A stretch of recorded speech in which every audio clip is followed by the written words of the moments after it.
নমরুদের প্রভু তো হলো নক্ষত্ররাজি। বলে মা যদি নক্ষত্ররাজি নমরুদের প্রভু হয় তাহলে ওই নক্ষত্ররাজিগুলোর প্রভু কি? তখন ইব্রাহিম আলাইহিস সালামের মা কপালে ঘাম চলে, সর্বনাশ, এটার উত্তর তো আমার কাছে, আর এটা তো সাধারণ কোনো সন্তান নয়। আমার মনে হয় এই নমরুদ যেই সন্তানের ভয়ে এত লক্ষ সন্তান কতল করছে, আমার মনে হয় এটাই সেটা। আল্লাহু আকবার।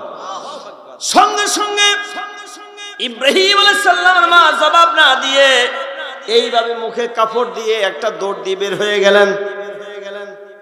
যখন বের হয়ে গেলেন, গভীর রাত, যখন রাত্র চলে আসলো, ইব্রাহিম আলাইহিস সালাম 7 বছর বয়সে আজকে প্রথম গুহা থেকে বের হয়েছে। সুবহানাল্লাহ। গুহা থেকে বের হয়ে দেখেন অন্ধকার, ডানে তাকায়, বামে তাকায়, সামনে তাকায়, পিছনে তাকায়।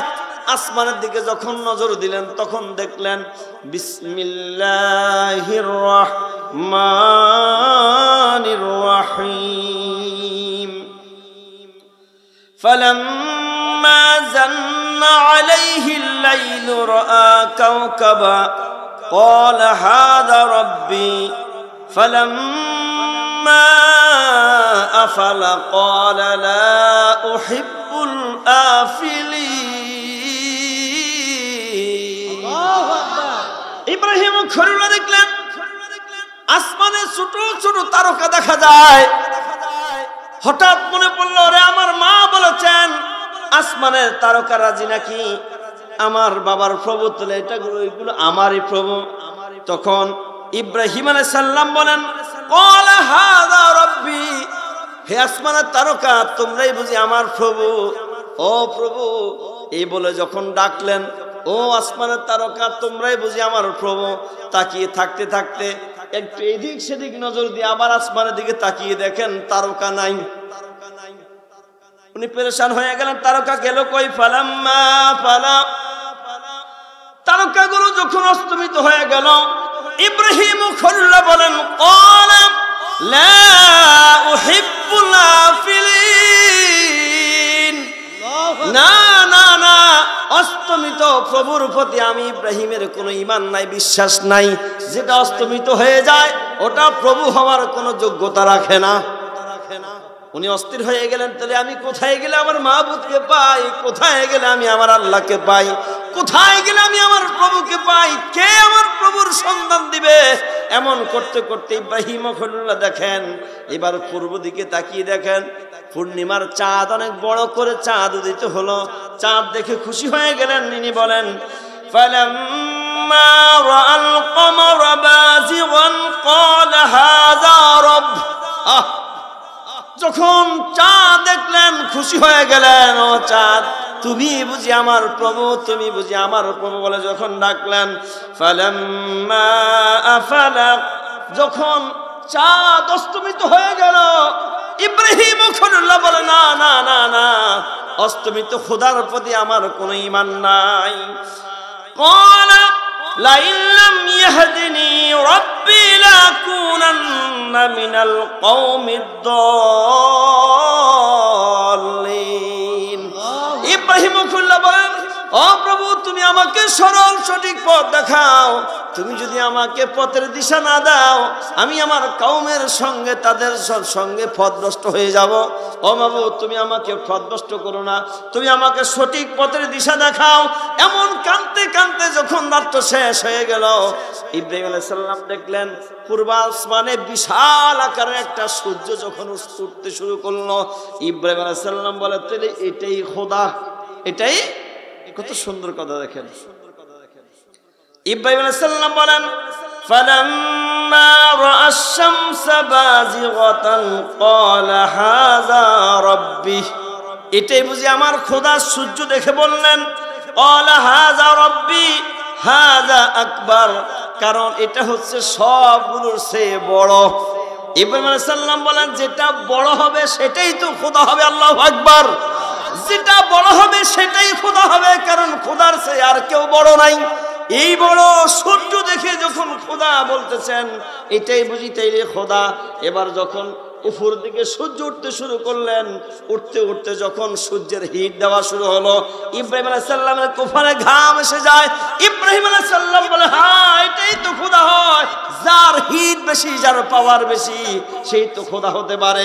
সূর্য উঠতে উঠতে যখন এইভাবে দ্বীপ প্রহর মাথার উপর উঠে গেল, উঠে যখন অনেক কঠিন রোদের হিট দেওয়া শুরু করলো, ইব্রাহিম আলাইহিস সালাম বলে, হ্যাঁ এটাই খোদা। তাইলে ফালাম্মা আফালাত, যখন ওই সূর্য আবার মাঝখান বরাবর এসে পশ্চিম দিকে ঢুলে পড়ে গিয়ে অস্তমিত হওয়া শুরু হয়ে গেল, ইব্রাহিম ও খলিলুল্লাহ বলেন, ক্বালা ইয়া কওমি ইন্নী বারীউম মিম্মা তুশরিকুন। না না না না, অস্তমিত খোদার প্রতি আমি ইব্রাহিমের কোনো ঈমান নাই। হে আমার জাতি, তোমরা যাদেরকে খোদা মনে করো, আমি তাদেরকে খোদা মানি না। এই সব কিছু চন্দ্র সূর্য নক্ষত্র যে বানাইলেন, সেই হচ্ছে আমার রব আল্লাহ। ইব্রাহিম করলে কথা বলে অস্থির হয়ে গেলেন, একটা দৌড় দিলেন, বলে, আল্লাহ তুমি আমার পথের দিশা দাও। আমার কওমের লোকেরা যেগুলোর খোদা দাবি করে, খোদা মনে করে, আমি তাদেরকে খোদা বলি না। ইন্নী ওয়াজ্জাহতু ওয়াজহিয়া লিল্লাযী ফাতারাস সামাওয়াতি ওয়াল আরদা হানিফা ওয়া মা আনা মিনাল মুশরিকিন। ইব্রাহিম বলতেছেন, আমি আমার চেহারাটা ওই মাবুদের দিকে ঘুরালাম, আমি আল্লাহর কফাল ওই মাবুদের কুদরতি কদমের মাঝে ঠেকে দিলাম, যিনি আসমানের মালিক, জমিনের মালিক, আসমান জমিন চন্দ্র সূর্য নক্ষত্রের মালিক, এর কুল কায়নাত যেই মাবুদ সৃষ্টি করেছেন, আমি আমার চেহারাটা ওই মাবুদের দিকে ফিরাইয়া ওই মাবুদের কুদরতি কদমে সেজদা দিয়ে দিলাম। সুবহানাল্লাহ ওয়ালহামদুলিল্লাহ লা ইল্লাল্লাহ, জোরে সুবহানাল্লাহ ওয়ালহামদুলিল্লাহ লা ইলাহা ইল্লাল্লাহ ইল্লাল্লাহ ইল্লাল্লাহ ইল্লাল্লাহ, জোরে ইল্লাল্লাহ ইল্লাল্লাহ। নেই কোনো মাবুদ আল্লাহ ছাড়া, নেই কোনো মাশূক আল্লাহ ছাড়া। বলুন, নেই কোনো মাবুদ আল্লাহ ছাড়া, নেই কোনো মাশূক আল্লাহ ছাড়া। আরশ কুরসি লৌহ কলম, আরশ কুরসি লৌহ কলম, সকলি তার পাগল পারা। সুবহানাল্লাহ ওয়ালহামদুলিল্লাহ লা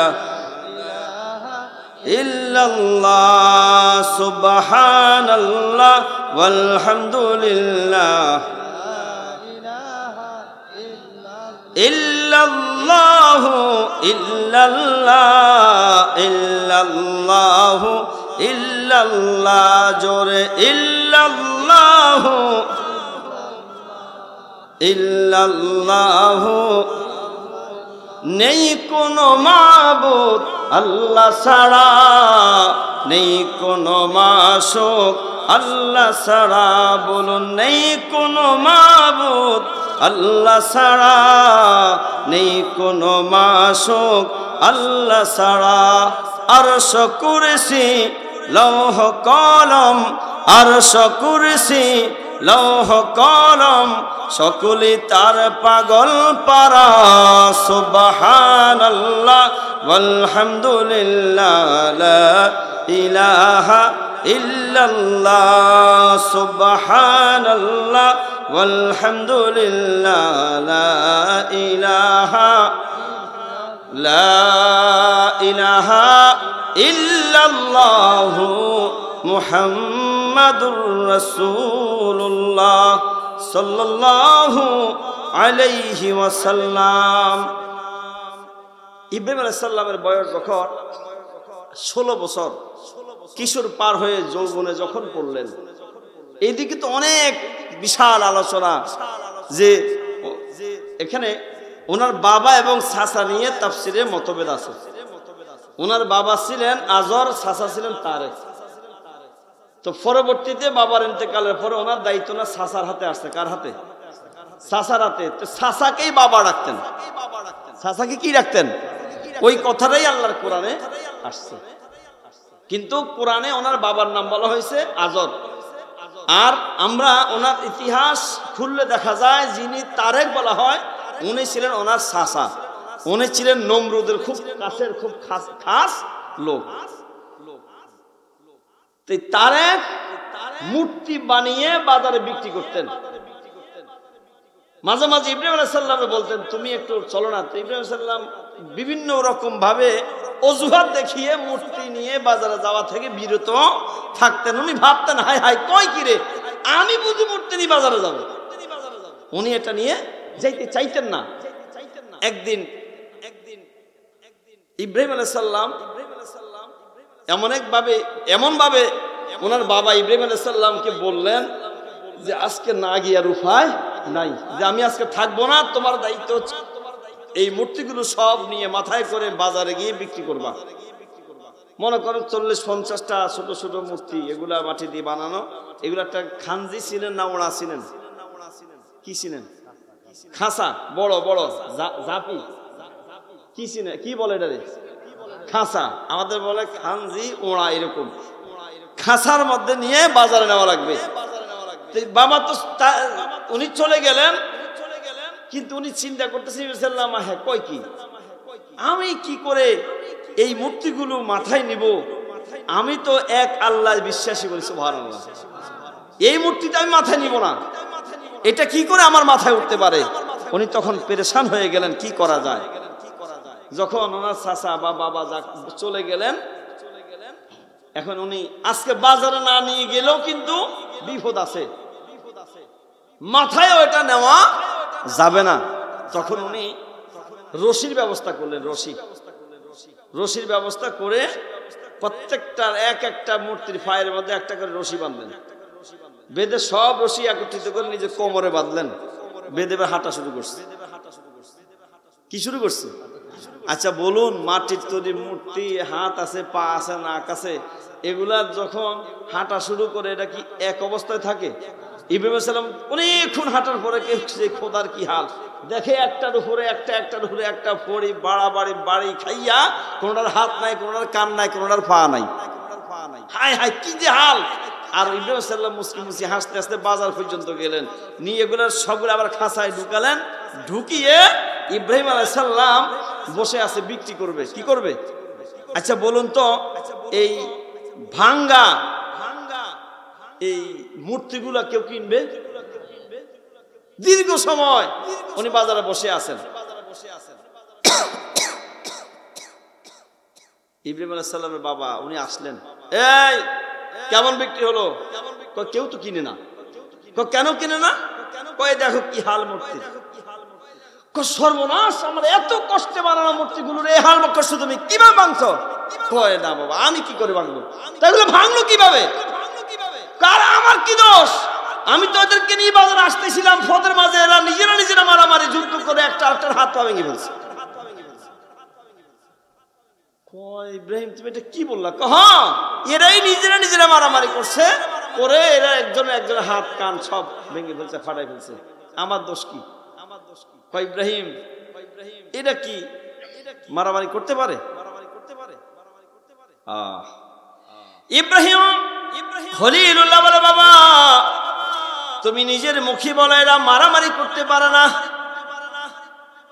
ও বাবা, যেই মূর্তিগুলো নিজের ক্ষতিও করতে পারে না, নিজের উপকারও করতে পারে না, কারো উপকারও করতে পারে না, কারো ক্ষতিও করতে পারে না, এমন মূর্তিকে বাবা কেমন করে তুমি খোদা মানো?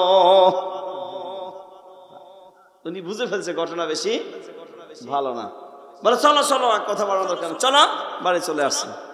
তো সব সময় ওনারা বলতেন যে ইব্রাহিম চলো না আমাদেরকে একটু দেবালয়ে, মানে যেখানে পূজা হয়, বড় মূর্তিকে যেখানে মানুষ ভক্তি দেয় সেখানে নিয়ে যাইতে। উনি কখনো ওনাদেরকে নিয়ে যায় নাই, তবে আসার সময় গিয়ে নিয়ে আসতেন। সুবহানাল্লাহ। এটা ইব্রাহিম আলাইহিস সালামের একটা সুন্নাত যে ওনারা যখন আল্লাহকে ব্যতি রেখে মূর্তির পূজার জন্য যাচ্ছে, ইব্রাহিম আলাইহিস সালামের চিন্তা হলো আমি কেমন করে তাদেরকে নিয়ে যাই, আমি কেমন করে তাদের কাজে সহযোগিতা করি, হ্যাঁ তারা ওখান থেকে আসার সময় আমি ওখান থেকে নিয়ে আসতে পারি। সুবহানাল্লাহ। আপনাদের মনে অসুবিধা হচ্ছে আমি জানি, আমি খুব অল্প সময়ের ভিতরে ইনশাআল্লাহ আলোচনা আপনাদের খুব অল্প সামান্য একদম সামান্য একটা আলোচনা করে আমি চেষ্টা করতেছি। এটা অনেক বিশাল আলোচনা, এটাকে খুব সহজ করে খুব অল্প সময়ে আপনাদের সামনে তুলে ধরার চেষ্টা করতেছি যে কোন দিক থেকে ধরলে আমি আপনাদের কাছে খুব তাড়াতাড়ি এটাকে শেষ করে দিতে পারবো। সূরা আনাম থেকে একটু কথা বললাম, এখন আমি সূরা আম্বিয়া থেকে আপনাদেরকে সামান্য একটু আলোচনা শোনাবো। সূরা আম্বিয়ার 52 নম্বর আয়াত থেকে মোটামুটি 15-20টা আয়াত আমি আপনাদের সামনে তেলাওয়াত করব। আপনাদের কি অসুবিধা হবে? শুনেন, একটা হরফ যদি আমি আপনাদের সামনে তেলাওয়াত করি, আপনারা যদি মনোযোগ দিয়ে ওই তেলাওয়াতটা শুনেন, একটা হরফের বদৌলতে আল্লাহ সুবহানাহু ওয়া তাআলা আপনাদের আমলনামায় 10টি করে নেক দান করবেন। সুবহানাল্লাহ। আমি যদি তেলাওয়াত করি আমার আমলনামায় 10টা নেক আসবে, আপনারা যারা শুনবেন তাদের আমলনামায় আল্লাহ পাক 10টি করে নেক দিবে।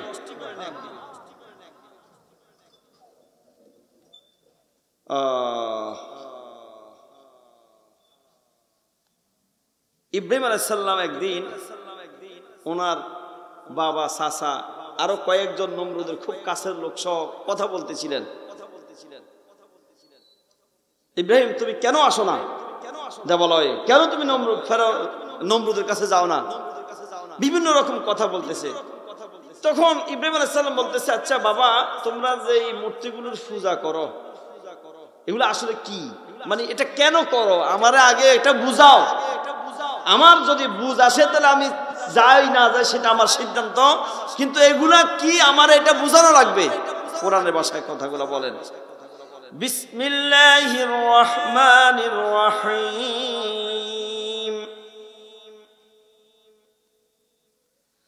إذ قال لأبيه وقومه ما هذه التماثيل التي أنتم لها عاكفون। ইব্রাহিম খুললে বলল, বাবা যেই মূর্তিগুলোর তোমরা পূজা করো এগুলা কি? এবার তারা জবাব দেন, ক্বালু ওয়াজাদনা আবাআনা লাহা আবিদিন। ইব্রাহিম, আমাদের পূর্বপুরুষ যারা ছিল তারা এগুলোর পূজা করত, এই জন্য আমরাও করি। কোন দলিল নাই, আমাদের পুরুষ করতে দেখে আমরা করি। ইব্রাহিম খলিলুল্লাহ তাদের কথাগুলো শুনে বলেন, ক্বালা লাকাদ কুনতুম আনতুম ওয়া আবাউকুম ফি দালালিম মুবিন।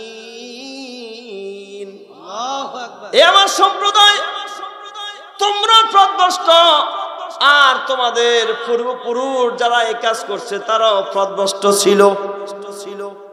বলে তুমি আমাদেরকে খারাপ কও, আমাদের পূর্বপুরুষদেরকে খারাপ করছো বলতেছ, কারণটা কি? এখন তারা বলতেছে, ক্বালু আজিতানা বিল হাক্কি আম আনতা মিনাল লাইবিন। ইব্রাহিম, তুমি কি আমাদের কাছে কোনো কিতাব নিয়ে আসছো, কোনো সত্যতা নিয়ে আসছো? তুমি কি আমাদের কাছে কোনো হক নিয়ে এসেছো, নাকি তুমি আমাদের সামনে কৌতুক করো? আর এই আলোচনার এই আয়াতের ব্যাখ্যা এরকম বলছে যে তুমি যে কথাগুলো আমাদের সামনে উপস্থাপন করতেছ, এটা যদি নমরুদের সামনে তোলা হয় বোঝা যাবে তুমি একজন কৌতুক করতেছ, কৌতুকগীর। তোমার এই কথার কোনো মূল্য হবে না। বলি নাউজুবিল্লাহ। ইব্রাহিম খুললে বলেন, হে আমার সম্প্রদায় তোমরা শোনো, ক্বালা বার রাব্বুকুম রাব্বুস সামাওয়াতি ওয়াল আরদিল্লাযী ফাতারাহুম ওয়া আনা আলা যালিকুম মিনাশ শাহিদিন। ইব্রাহিম খলিলুল্লাহ বলেন, হে আমার সম্প্রদায়, এই আসমান এবং জমিন, এই আসমান এবং জমিনের যিনি রব, এই আসমান এবং জমিন যিনি সৃষ্টি করেছেন, তিনি হচ্ছে আমার রব, তিনি হচ্ছে আমাদের প্রভু। আর এই বিষয়ে আমি হলাম আল্লাহর পক্ষ থেকে সবচেয়ে বড় সাক্ষী। ওয়া আনা আলা যালিকুম মিনাশ শাহিদিন। আমি বড় সাক্ষী যে আসমান আর জমিন যে সৃষ্টি করেছে তিনি তোমাদের এবং আমার রব। এই যে সব কিছুর যিনি মালিক তিনি হচ্ছে আমাদের রব। আর এই বিষয়ে আমি হচ্ছে বড় সাক্ষী বলি। সুবহানাল্লাহ। ইব্রাহিম আলাইহিস সালাম ওদের সাথে তর্ক করতে করতে, যখন ওরা তো মূর্খ, দেখবেন তর্কে না জিতলে উল্টা পাল্টা করে, মায়ের ভয় দেখায়, তখন ইব্রাহিম আলাইহিস সালাম দাঁত গিজমিজি দিয়ে রাগ কন্ট্রোল করতে না পেরে রাগ করে একটু আস্তে বলছে, কথাটা জোরে বলে না, বলছে ওয়াতাল্লাহি লাআকিদান্না আসনামাকুম বা'দা আন তুওয়াল্লু মুদবিরিন। আমার সম্প্রদায়, তোমরা যখন মেলায় যাইবা, তোমরা যখন কোথায় যাইবা, মেলায় যাইবা, তখন তো দেবালয় আর কেউ থাকবে না, তখন তোমাদের মূর্তিগুলোর ব্যাপারে আমি সিদ্ধান্ত নিব। সুবহানাল্লাহ। এখন তো পারি না, মেলায় যাও, যখন মেলায় যায় তারা, তখন ছেলে মেয়ে ছোট বড় সবাই মেলায় চলে যায়, দেবালয় তখন তালা মারা থাকে, ওখানে কেউ থাকে। মেলা হয় কোথায়? বিশাল একটা এরিয়া, মেলা নির্দিষ্ট একটা জায়গায়, সবাই 3 দিন 4 দিনের জন্য কাঁথা বালিশ দিয়ে সেখানে পৌঁছে যায়। ইব্রাহিম সাল্লাম রাগ হয়ে বলছে, আল্লাহর কসম দিয়ে বলতেছি, লাকিদান্না আসনামাকুম বা'দা আন তুওয়াল্লু মুদবিরিন। তোমরা যখন মেলায় যাইবা, পশ্চাতে যাইবা, পিছনের দিকে যাইবা, ওই সময় তোমাদের মূর্তিগুলো আমি খবর নিব। তবে ওই কথাটা যখন রাগ করে বলতেছিলেন, সামনের কেউ বুঝে নাই, পাশে 2টা যুবক দাঁড়ানো ছিল, ওরা কথাগুলো শুনে ফেলছে। কথাগুলো কি? শুনে ফেলছে।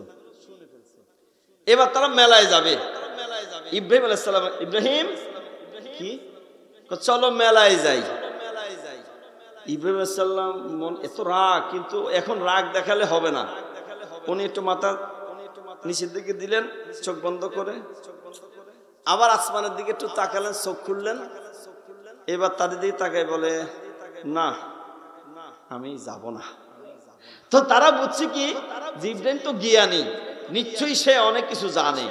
এই জন্য সে নিচের দিকে তাকিয়ে আবার আসমানের দিকে তাকিয়ে তারকা গণে সে হিসাব করে দেখছে, জ্যোতিষ জাদুকররা যারা যা করে সে বুঝে ফেলছে হয়তো তার এখানে যাওয়া সমীচীন হবে না, ভালো হবে না, এই জন্য হয়তো সে যাবে না। আচ্ছা ঠিক আছে, তুমি যাই না, আমরা গেলাম।